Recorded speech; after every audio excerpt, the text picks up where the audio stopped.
Hello and welcome student.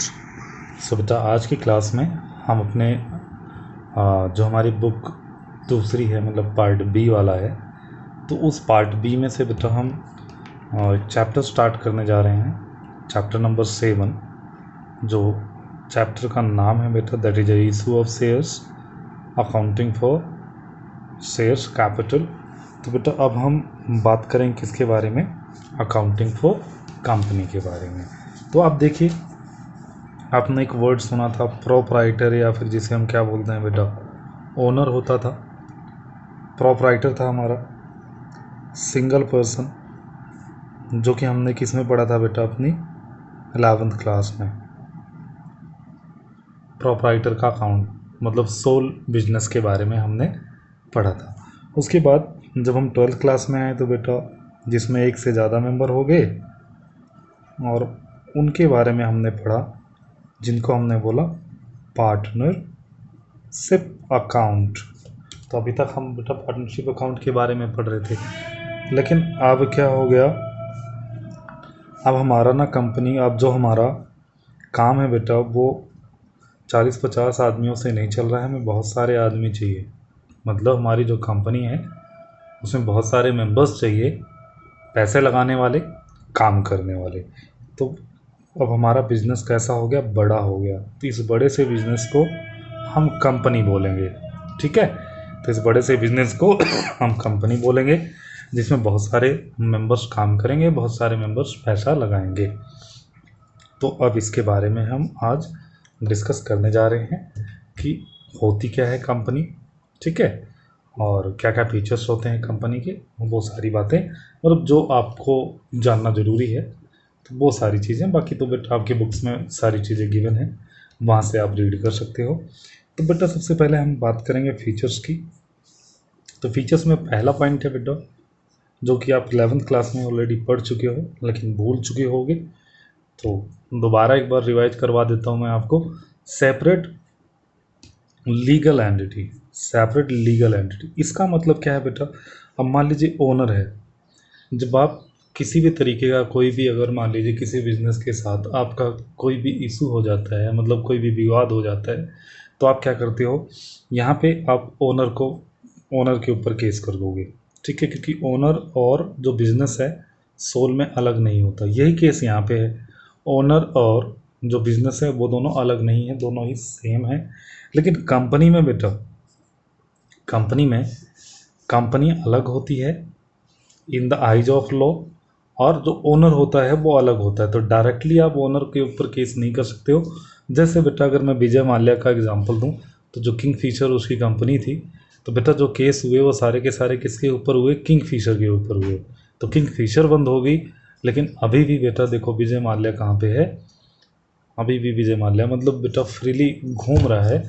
तो आप इससे अंदाज़ा लगा सकते हो कि सेपरेट लीगल एंटिटी क्या होता है। इसका मतलब कि मतलब जो ओनर है, ओनर का कोई लेना देना नहीं है, वो कंपनी ही देखेगी। तो आप केस किसके ऊपर करेंगे, कंपनी के ऊपर करेंगे। तो इसीलिए हम इसको क्या बोलते हैं, सेपरेट लीगल एंटिटी बोलते हैं। अगला है परपेचुअल एग्जिस्टेंस। तो परपेचुअल एग्जिस्टेंस का मतलब ये होता है कि बेटा अब मान लीजिए इसमें ओनर की डेथ होगी तो बिजनेस बंद हो गया, इसमें 3-4 मतलब मान लीजिए अगर 5 पार्टनर्स हैं, पार्टनर्स में से मतलब 3 पार्टनर्स की डेथ हो जाती है, तो भी आपका बिजनेस बंद हो जाएगा। लेकिन कंपनी में चाहे ओनर ही मर जाए बेटा, ओनर की डेथ हो जाए, लेकिन कंपनी कभी बंद नहीं होती है। तो इसको बोलते हैं बेटा कॉन्टीन्यूअस चलती रहती है, इसको परपेचुअल एग्जिस्टेंस। तो परपेचुअल एग्जिस्टेंस का मतलब हुआ चाहे ओनर की ही डेथ क्यों ना हो जाए, मेंबर्स आते रहें जाते रहें, कंपनी के ऊपर कोई फ़र्क नहीं पड़ता, कंपनी कंटिन्यू चलती रहती है, ठीक है। उसके बाद लिमिटेड लायबिलिटी, ठीक है, क्या होती है, लिमिटेड लायबिलिटी। अभी तक आप बेटा इसमें पढ़ते आ रहे हो कि सोल वाले में आपने पढ़ा अनलिमिटेड लायबिलिटी, पार्टनरशिप में पढ़ा अनलिमिटेड लायबिलिटी, लेकिन कंपनी में क्या होती है, लिमिटेड लायबिलिटी होती है। लिमिटेड लायबिलिटी का मतलब बेटा जितने की उसकी रिस्पॉन्सिबिलिटी है उतना ही पे करेगा। ये आगे और ज़्यादा आपको क्लियर होता चला जाएगा। सोल वाले में और पार्टनरशिप में क्या है बेटा, अगर फर्म को किसी भी तरीके का कोई लॉस हो जाता है तो उनको अपने घर से भी बेटा क्या करना पड़ता है, पे करना पड़ता है। लेकिन यहाँ पे जितने की आपने गारंटी ली है जो कि अभी बेटा 28 में करवाऊंगा तो आपको पता चल जाएगा, या फिर बेटा अनपेड शेयर जितने का है उतना ही आपको पेड करना है। एक लिमिटेड लायबिलिटी है, उससे ज़्यादा आपसे कोई भी पैसे नहीं मांग सकता है। नेक्स्ट है बेटा कॉमन सील। तो कंपनी के पास क्या होती है बेटा, कॉमन सील होती है, आप इसको कह सकते हो कंपनी का सिग्नेचर। देखिए हम जब किसी के साथ डील करते हैं तो हम अपना सिग्नेचर कर देते हैं। अब बेटा कंपनी, क्योंकि बेटा एक आर्टिफिशियल पर्सन है जिसके साथ आपको डील करनी है, तो सिग्नेचर तो चाहिएगा उसका। तो सिग्नेचर कैसे करेगी कंपनी बेटा, अपने कॉमन सील के थ्रू, जो उसकी मोहर होती है उसके थ्रू बेटा वो स्टैंप लगाएगी। उसके बाद transferability of the share. Transferability of the share का मतलब है, शेयर का मतलब बेटा हिस्सा। आप अभी के लिए तो इतना समझ लीजिए, शेयर का मतलब हिस्सा। जैसे बेटा कोई भी चीज़ आती है आपके घर में, पिज़्ज़ा आता है, कुछ भी आता है, तो पिज़्ज़े में आप क्या कर देते हो, इतना शेयर मेरा, इतना मेरे भाई का, ठीक है, इतना मेरे सिस्टर का। तो इस तरह से जब आप चीज़ें बोलते हो तो मतलब आप एक तरह से शेयर की बात कर रहे हो। तो हम शेयर अपने हिस्से को बेटा किसी को दे सकते हैं, ट्रांसफ़र कर सकते हैं, इसका मतलब ये है। अगला पॉइंट है और इम्पोर्टेंट पॉइंट है, आई थिंक आप इसके बारे में शायद नहीं जानते हैं या आपने पढ़ा भी नहीं था अपने 11th क्लास में, तो इसमें थोड़ा सा ध्यान से पढ़ लीजिए। Types of company. कंपनी कितने तरीके की होती है। पहली होती है बेटा अनलिमिटेड कंपनी, ठीक है। अनलिमिटेड कंपनी का मतलब होता है where the members has unlimited liability. अभी तक हम ऊपर पढ़ रहे थे बेटा कि कंपनी में क्या होती है, लिमिटेड लायबिलिटी होती है, लेकिन ये वाली इस टाइप की कंपनी होती है जिसमें लायबिलिटी कैसी होती है, अनलिमिटेड होती है। तो प्रैक्टिकली इन इंडिया में किसी भी तरीके का इसका कोई एग्जिस्टेंस नहीं है। There is no existence in India, मतलब हमारे कानून में ऐसा कोई भी प्रावधान नहीं है, कोई भी ऐसा प्रोविजन नहीं है कि इसका अनलिमिटेड लायबिलिटी वाली कंपनी का। फॉरेन में बेटा ये पाई जाती है, अब वहाँ पे बेटा बहुत ही कम पाई जाती है, ठीक है। अगला है limited by guarantee. Limited by guarantee समझिए, where the liability of the member is limited up to the amount of guarantee given. यहाँ पे मेंबर्स ने जितनी गारंटी दी है उतने तक की उसकी लायबिलिटी है, उससे ज़्यादा वो पे नहीं करेगा। अगर मैं आपको समझाऊं तो जब आप कोई कंपनी बनाते हो, जो आपने 11th क्लास में पढ़ा है, तो सब उसमें आप क्या बनाते हो, मेमोरेंडम ऑफ एसोसिएशन बनाते हो। क्या बनाते हैं आप, MOM बनाते हैं, मेमोरेंडम ऑफ एसोसिएशन बनाते हो, ठीक है। तो इसमें आप क्या लिख देते हो,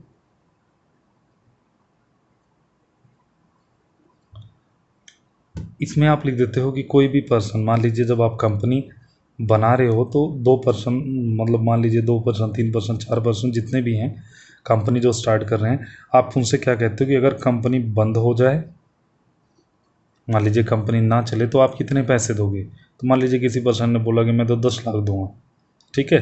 किसी ने बोला मैं तो 5 लाख दूंगा, किसी ने बोला मैं तो 15 लाख दूंगा। तो इसका मतलब ये हुआ कि बेटा जितनी उसने गारंटी दे रखी है, अब जैसे ए ने कितनी दे रखी है, बी ने कितनी दे रखी है, सी ने दे रखी है। ए ने 10 लाख की गारंटी दे रखी है, तो जब बिजनेस बंद होगा, कंपनी बंद होगी, तो आप ए से कितना ले सकते हो, सिर्फ 10 लाख, इससे ज़्यादा नहीं ले सकते। ये होती है बेटा गारंटी। अगला, ये भी बेटा हमारे इंडिया में मिलती नहीं है, कानून में है, मतलब लॉ में है, कंपनी एक्ट में है ये चीज़ें, लेकिन एक्चुअल में प्रैक्टिस में ये चीज़ें नहीं मिलती हमें। अगला है limited by share, where the liability of a member is limited up to the amount of unpaid portion of the share, ठीक है। ये चीज़ें बेटा आप जब क्वेश्चंस करते जाओगे तो इसका मीनिंग और ज़्यादा आपको क्लियर होता चला जाएगा, लेकिन अभी के लिए इतना मान लीजिए किसी मेंबर्स ने 100 रुपये वाले 100 रुपये का एक शेयर परचेज कर रखा है, ठीक है। 100 रुपये का एक शेयर का भी मतलब बाद में आप समझ जाओ, शेयर का मतलब हिस्सा समझ लीजिए। तो 100 रुपये का शेयर बेटा परचेज कर रखा है, ठीक है।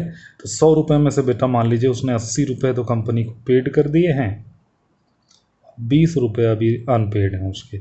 तो आप उससे कितना पैसा मांग सकते हो, जो अनपेड वाला है, अमाउंट ऑफ अनपेड पोर्शन, मतलब कंपनी जब बंद होगी तो आप उससे 20 रुपये मांग सकते हो बस, क्योंकि 80 रुपये ऑलरेडी उसने पेड कर दिए हैं। इसका मतलब ये है। तो इसी में बेटा हम पढ़ते हैं दो टाइप की कंपनी जो हमने बेटा 11th क्लास में पढ़ी थी, that is a public companies और प्राइवेट कंपनी। आप इसके बारे में बहुत कुछ जानते हो, ठीक है। तो थोड़ा सा मैं इसके बारे में और डिस्कस कर देता हूँ तो आपको प्रॉब्लम नहीं आएगी, जो कि जानना ज़रूरी है आपके लिए। तो बेटा डिफरेंसेस देखते हैं। बेसिस है private company, public company. Paid up capital कितनी होनी चाहिए? पेड अप कैपिटल का मतलब बेटा पूंजी कितनी लगाओगे जब बिजनेस स्टार्ट करोगे। पूंजी का मतलब कैपिटल कितने, पैसे कितने होने चाहिए जब बिजनेस स्टार्ट करोगे। तो इसमें तो कितना होना चाहिए बेटा, मिनिमम, ठीक है। मिनिमम कितना होना चाहिए, 1 लाख होना चाहिए। 1 लाख से ज़्यादा चाहे कितना भी हो, अगर 1 लाख रुपए हैं तो आप प्राइवेट कंपनी स्टार्ट कर सकते हो, ठीक है। पब्लिक कंपनी जब आपको स्टार्ट करना है तो मिनिमम आपके पास कितना होना चाहिए बेटा, 5 लाख रुपए होने चाहिए। 5 लाख रुपीज़ हैं तो आप पब्लिक कंपनी स्टार्ट कर सकते हो, किसी भी तरह की कोई रिस्ट्रिक्शन नहीं है। अच्छा, मेंबर्स कितने होंगे? मेंबर्स का मतलब बेटा ओनर्स, कितने ओनर होंगे?